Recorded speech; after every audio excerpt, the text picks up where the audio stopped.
16 किसानों की शहादत में राजनीति करना बंद करो। हिंद केसरी न्यूज चैनल में आपका स्वागत है और आज हमारे यहाँ मेहमान हैं सतनाम सिंह।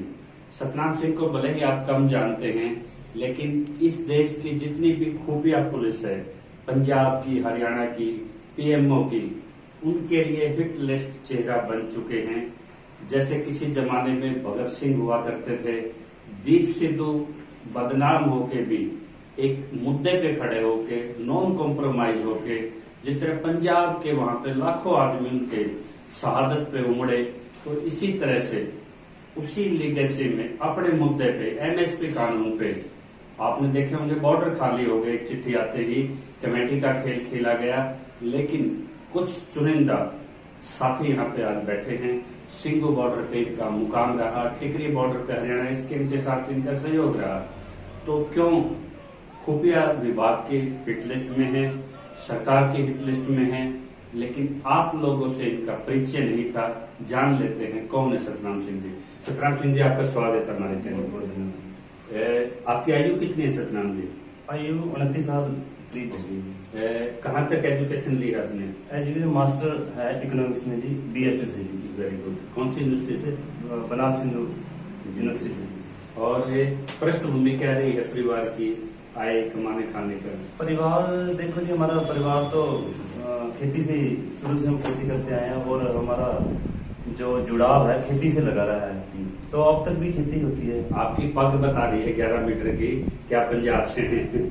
कौन से जिले से हैं, कौन से पिंड से, वो भी एक बार बता दें। ये जी पटियाला शाही पग है और बहुत पुरानी, 350 साल इतिहास पुराना है इसका। आजकल फैशन के दौर में लोगों ने अपनी पगड़ियां छोटी कर दी। पगड़ियां का मतलब था कि अपने सिर को बचाना। युद्ध के मैदान में जब सिख जाते थे तो गुरु दशमेश पिता साहब ने ये बड़ी पगड़ी पहनाई थी, ताकि युद्ध जब लड़ा जाता है तो सिर बचाना जरूरी होता है, और बाकी अंग कट भी जाए तो भी युद्ध लड़ा जाने के सक्षम रहता है आदमी। लेकिन सिखों ने तो सिर भी कटाए हैं जब मानवता पे कोई चोट आई है। हाँ जी, सिखों को बहुत सलाम किया जाता है। मुझे बहुत बड़ा गर्व है इस बात का कि मैं सिख फैमिली से हूँ, मेरे माता पिता सिख हैं। एक दूसरा मेरे पास उबलता सवाल आपके लिए, आप यहाँ सिख जस्टिस फॉर सिख के लिए आए हैं या किसान विरासत के लिए आए हैं? अगर दोनों में से एक चुनना पड़े आपको, तो आप किसान नेतृत्व की तरफ जाना चाहेंगे या एक सिख नेतृत्व की तरफ जाना चाहेंगे?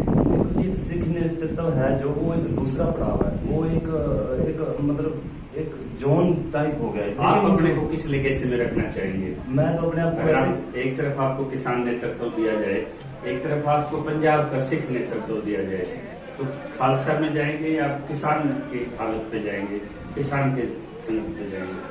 किस परिचय से आप जुड़ना चाहेंगे? परिचय हमारा जो किसान है, किसान आपने देखा कि पंजाब में, हरियाणा में अलग अलग प्रोपोर्शन है, जिसमें वो फांसी लेके सरफास खा के अपनी शहादतें देते हैं, क्योंकि उनको पूरा जो उनके दाम है फसल का मिलता नहीं है। तो सिख पंथ भी हमेशा जब जुल्म होता है उसके खिलाफ खड़े होते थे। आज भी मेरी यही भावना है कि हम जो जुल्म हो रहा है, जो किसानों के साथ जो प्रताड़ित किया जा रहा है किसानों को, तो किसानों का जो पायदान है ये बहुत भारी है और इसमें बहुत बदला है। हम इसी की तरफ खड़ा होने की मैंने डिस्टिंक्टिवली पूछा है आपसे, मैं फिर रिपीट कर देता हूँ। आप किसान लड़ाका के तौर पे जाना पसंद करेंगे या खालसा पंथ के लड़ाका के तौर पे? किसान लड़ाका। ये आपने बहुत बड़ा अपना विचारधारा पे स्टैंड दिया है। आंदोलन की अग्नि ये कहाँ से उत्पन्न हुई? पहली बार आपने विरोध करना, सवाल उठाना कहाँ से जीवन में सीखा? जो आंदोलन की बात करें कहाँ से सीखा, ये हमने एक्चुअली क्या था, ये कुरुक्षेत्र यूनिवर्सिटी में 2014 में हम पढ़ते थे, तो वहाँ मैथ्स का खाना बहुत अच्छा नहीं आता था। तो उसके विरोध में हम सारे जो नरहरि हॉस्टल है, टैगोर हॉस्टल है, सब हॉस्टलों के प्रधानों को एक बार इकट्ठा करके संदेश दिया कि आप नहीं करे, खाना अच्छा नहीं बना रहे। तो उन्होंने ये खाना अच्छा बनाने के लिए अपनी जो मुहिम थी उसको ठीक नहीं किया, तो हमने आंदोलन खड़ा कर दिया। तो उसके बाद से दूध वगैरह भी सारा देने लगे, तो वहां से तो जब भी कोई इस तरह के आंदोलन उठाता वो कीमत जरूर चुकाता है। जैसे आप 432 दिन से अपने घर नहीं गए, आपने SKM का विरोध किया कजारिया टाइल्स पे, आपने कहा कमेटी नहीं है, एमएसपी कानून चाहिए। राकेश टिकैत का विरोध किया आपने लखीमपुर में जाके, आपने कहा आपने पक्का मोर्चा का वायदा किया था। आप तो यहाँ चुनावी जमा घटा में आके शामिल हो गए, क्यों नहीं लगाते पक्का मोर्चा? सत्यपाल मलिक के वहाँ मीटिंग होती है हरियाणा में, वहाँ भी आप एमएसपी के बैनर लेके खड़े हो जाते हैं। तो मैं ये जानना चाहूंगा कि ये फ्रस्ट्रेशन है अपने आप को मीडिया लाइट में रखने का है, या आपके पीछे इसके पास कोई विचारधारा भी है, या एक रोड मैप भी है कि आप क्या इस चीज को वहां जाके हमें हासिल करना है? बिल्कुल रोड मैप है जी, क्योंकि किसान आंदोलन में 716 शहादतें किसानों की हुई, और दूसरी बात 1 साल और 1 महीना आंदोलन चला, और एमएसपी के ऊपर आंदोलन लड़ा जा रहा था, और उसके बाद भी कुछ हासिल नहीं हुआ। आज पूरे देश में ये 15 तारीख को आह्वान किया गया एसकेएम की मीटिंग होने के बाद कजारी डायरी में जब मीटिंग हुई थी कि हम वादा खिलाफी दिवस मनाएंगे। 31 तारीख को वादा खिलाफी दिवस भी मनाएगा। पूरे देश को पता है कि किसानों का पहले भी 70 सालों से कोई हल नहीं निकला, और इतने बड़े आंदोलन के बाद भी कोई हल नहीं निकला। और इस आंदोलन से एक और बड़ी सीख मिली है कि जो राजनेता है वो तो देश को बेचते हैं, और जो किसान नेता है, अब किसान नेताओं ने भी देश के साथ एक बहुत बड़ा छलावा किया है, और जो मुद्दे की बात थी उसको छोटा करके एमएसपी का कानून जो बनना था, जो हमारे 70 सालों से मांग है जिसकी, उस पर नहीं अड़े। अब उद्देश्य सिर्फ एमएसपी का कानून बनाना ही हमारा जीवन का उद्देश्य है, और आगे भी यही रहे जब तक बनना है। मैं जानना चाहूंगा, आपको अराजक भी कहा जा सकता है, आपको आतंकी भी कहा जाता है। पार्लियामेंट में खुली जीप लेके भगत सिंह का फोटो लगा के, किसान के झंडे लगा के आप पार्लियामेंट एनेक्जर में घुस जाते हैं। ये अराजकता, ये आपको प्रेरणा कहां से मिली? ये जब मई में किसान आंदोलन था, बिल्कुल सुस्त था। आप शेयर करते रहिए ताकि हर किसान तक जाए। बिल्कुल सुस्त था, कोई भी मतलब ऐसी एक्टिविटी हो नहीं रही थी, ना तो किसान नेता कोई कॉल दे रहे थे, और ना ही किसान अपने आप कुछ कर रहे थे, और किसान आंदोलन बिल्कुल गहरी नींद में सोया हुआ था। तो उस समय 31 मई को पार्लियामेंट में अपनी जीप है, भगत सिंह की मूर्ति लगी हुई थी। तो भगत सिंह ने भी उसे अंधी सत्ता को, बहरी सत्ता को, अंग्रेज हुकूमत को, वहां दीवारें तक भी काली नहीं हुई, खाली बॉम्ब इसलिए डाला था, खाली एरिया में पर्चे बांटे थे कि वो नींद से जागे हुकूमत, वो हमारे अधिकारों को समझे, हमें आजादी की बात समझे। तो ये लिंक आपका कहां से था? राकेश टिकैत का भी ऐलान था, क्या ऐलान किया था राकेश टिकैत ने ये ऐलान किया था कि जो कोरोना महामारी है, कोरोना के जो मरीज है, उनका रास्ता अस्पताल, उसकी मंजिल जो है अस्पताल ही उसका इलाज होगा। तो जो किसान है, इसका जो रास्ता है, मंजिल है, वो संसद है। तो महामारी का भी इलाज हॉस्पिटल में, और किसान की समस्या का पार्लियामेंट संसद में। फिर वो आपके साथ खड़े क्यों नहीं नजर आए? खड़े देखो जी, उनका खड़े संगीत धाराओं के वो लगे आप पे मुकदमे, 7-8 मुकदमे आपने आंदोलन के दौरान लिए हुए हैं, तो वो कहीं साथ खड़े नजर क्यों नहीं आए जब उनका आह्वान था कि हमारी समस्या का इलाज पार्लियामेंट में है, और युवा वहां पहुंच जाते हैं, तो आपके साथ खड़े नजर क्यों नहीं आए वो? ये तो देखो उनकी प्रायोजित माना जा सकता है, क्योंकि किसान आंदोलन, इतना बड़ा आंदोलन बिना किसी सफलता के उठाया गया है।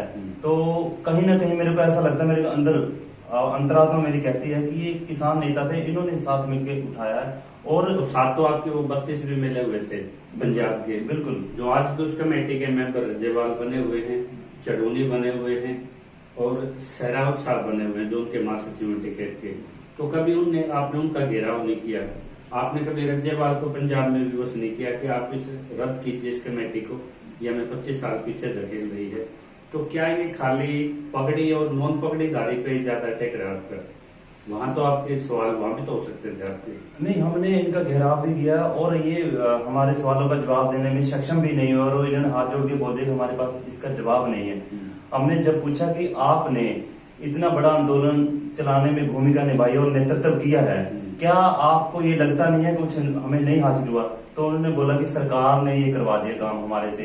तो बोला कि सरकार ने हमारे को गुमराह किया है। जब 40-40 साल का एक्सपीरियंस वाले लोग हैं, जो वो इतने 32 पंजाब से थे किसान नेता, गुरनाम सिंह चुड़नी हरियाणा से अगुवाई कर रहे थे, राकेश टिकैत यूपी से अगुवाई कर रहे थे, और भी बड़े पूरे देश के नेता इसमें संयोजित थे, तो फिर भी नहीं आप इसको हासिल कर सके, तो इसमें क्या कारण है? तो वो बोले कि हमें गुमराह कर दिया। उसके बाद भी 40 साल का एक्सपीरियंस होने के बाद भी गुमराह हो गए, तो फिर देश की स्थिति को कैसे संभाला जाएगा? देश के किसान का सुधार कैसे होगा? तो जब तक किसान अपने आप आगे नहीं आता, तब तक सुधार होना संभव नहीं है। और जब तक एमएसपी का कानून नहीं बनता तब तक ये किसान के सुधार की हरियाणा बात का नहीं नेतृत्व करता। वो एक पंजाब से आए हुए वो आड़ती बनते इस्लामाबाद के सबसे बड़े मिलर में उनका हिस्सा है। वो उनकी जो नानी है, ये कह लो, वो हरियाणा से होती हैं। मैं बात कर रहा हूँ गुरनाम सिंह की। उनको सिर्फ इसलिए आगे रखा वहां पे एसकेएम वालों ने कि हरियाणा एसकेएम या हरियाणा का नेतृत्व है, उसके एक टोकन सिंबल बन के रह जाए, हरियाणा के नेतृत्व के सवालों का जवाब ना देना पड़े। और जितना भी आंदोलन के दौरान चंदा था, 1200 करोड़ की बाहर से फंडिंग थी, वो सीधा गुरनाम के हवाले कर गए कि हरियाणा का सारा हिसाब किताब इनके पास है।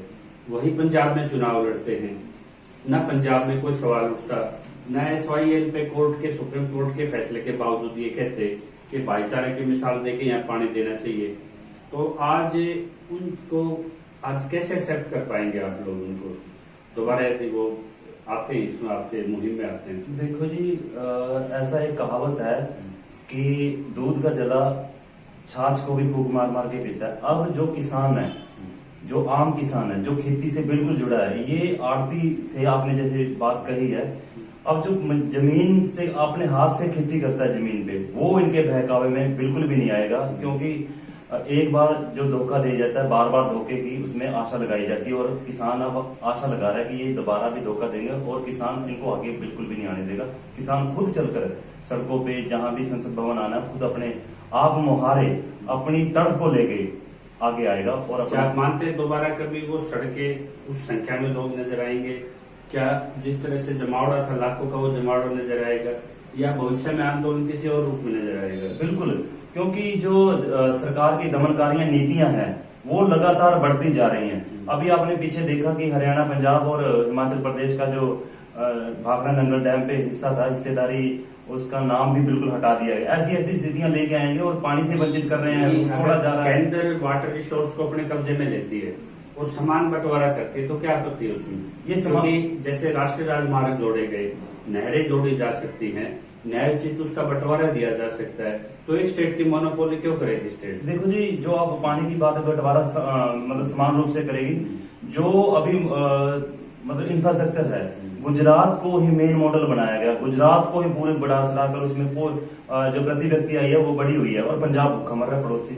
अभी जब आप सिंधु बॉर्डर बैठे थे, दीप सिद्धू का संदेश आता है कि चुनाव तक अपनी ऊर्जा बचाइए, चुनाव के बाद एक बार फिर से दिल्ली पे मुद्दा रखते हैं, उनकी अकस्मात सड़क दुर्घटना में मौत हो जाती है।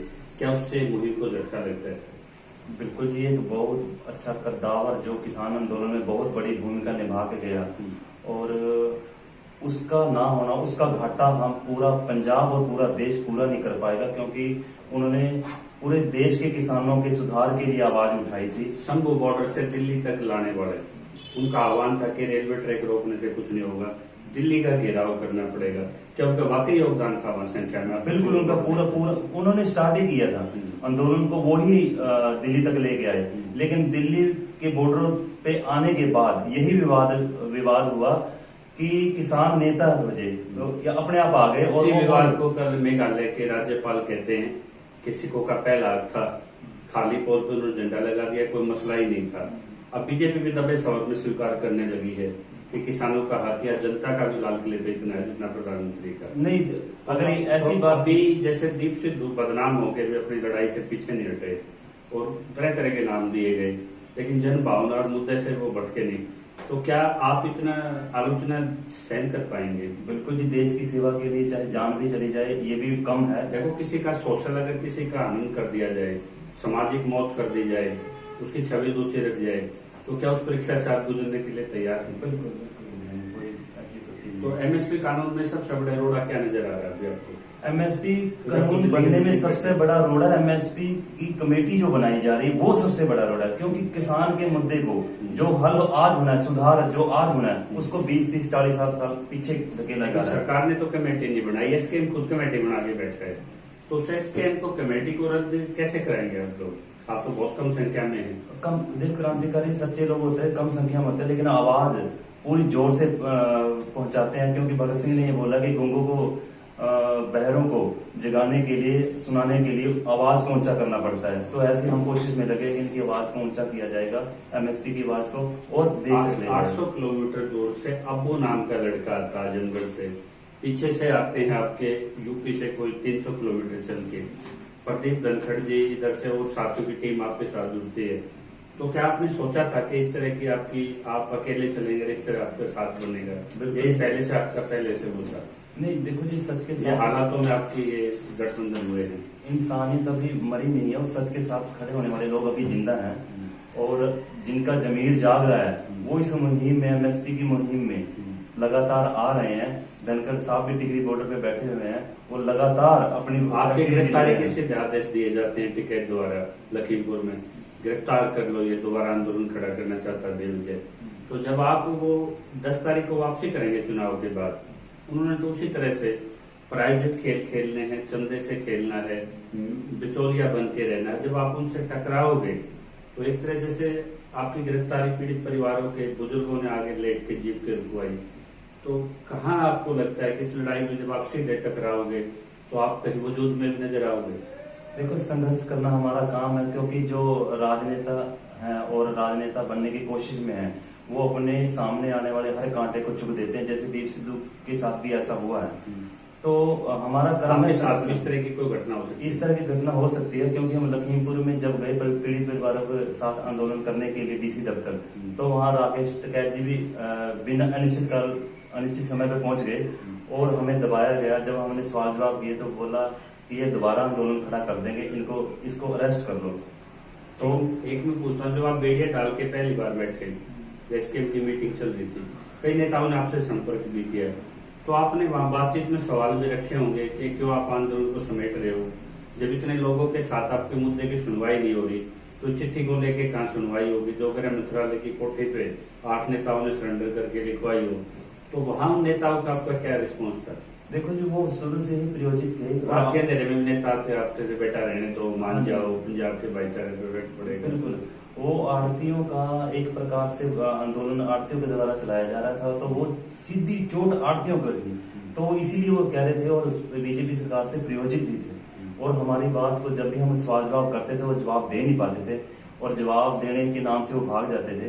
तो इस तरीके से हमने बहुत बार उनका आमना सामना किया। जब बैठते थे भी ऐसा आप ना करो, तो वो फिर भी अपना षड्यंत्र लगा के, क्योंकि वो पीछे से मतलब बीजेपी सरकार का प्रेशर था, तो वो अपने मकसद में कामयाब। सतनाम जी, रात को भी उठे घूमते हो, खाने की कोई व्यवस्था नहीं होती, सड़कों पे भी धूल फास रहे हो, तो इतनी विषम परिस्थितियों में आप टिके हुए हो, एक अंतिम संदेश दीजिए आप पंजाब हरियाणा के किसानों के नाम। मैं पंजाब हरियाणा के किसानों को और पूरे देश के किसानों को ये कहना और ये संदेश अपनी तरफ से देना चाहता हूं कि जब तक एमएसपी का कानून नहीं बनता, हमारी शहादतें कभी सरफासे खा गए, कभी फांसी पे लटक के घर से दूर जाके अंधेरे में लटक जाते हैं। ये अलग अलग प्रोपोर्शन पूरे महाराष्ट्र में, पंजाब में, बिहार में अलग अलग प्रोपोर्शन है। और जब तक ये एमएसपी का कानून नहीं बनता, ये शहादतें लगातार जारी रहेंगी और इसके उत्तरदायी और कोई नहीं है, स्वयं ही किसान है। किसान जब जागेगा तो ये शहादतें खत्म हो जाएंगी और देश का उत्थान हो जाएगा। और हमें अपील है कि एमएसपी कानून बनाने में पूरे देश के लोग आगे आए और सरकार, मौजूदा सरकार जो है उसको मतलब एक प्रकार से कटघरे में लेके उससे एमएसपी का कानून प्राप्त करे। ये उस आंदोलन के दबाव समूह की भी बात कर रहे हैं। 10 तारीख के बाद, चुनाव के माहौल के बाद दोबारा उस राजनीति के बीच से रास्ते की भी बात कर रहे हैं। अकेले ना पड़ जाएं, एमएसपी कानून के मुद्दे के साथ खड़े हैं, हर किसान से मदद मांगी है, भावनात्मक हर कुर्बानी दी, हर परीक्षा से गुजरे हैं। अब उस किसान को तय करना है जो लाखों की संख्या में बॉर्डर पे आया था। इस तरह के नौजवान के साथ अपने मुद्दे पे इन बिचौले से बच के क्या दोबारा प्रधानमंत्री को विवश कर पाएंगे? और इसी बीच में 22 से 24 को मार्च को दिल्ली के खेत से एक राष्ट्रीय अधिवेशन भी इस पे 3 दिन का रखा गया है। उसमें सतनाम भाई भी होंगे, सभी आमंत्रित होंगे। तो इस पे जो भी आपकी राय हो, सभ्य राय हो, कमेंट्स के साथ डालिए। आपका सहयोग यही होता है कि इस तरह के प्रयास हम तभी आगे चल पाएंगे जब आप हमें सहयोग सब्सक्राइब करके, शेयर करके करते हैं। इसमें हम आपका सहयोग चाहेंगे। जय जवान, जय किसान।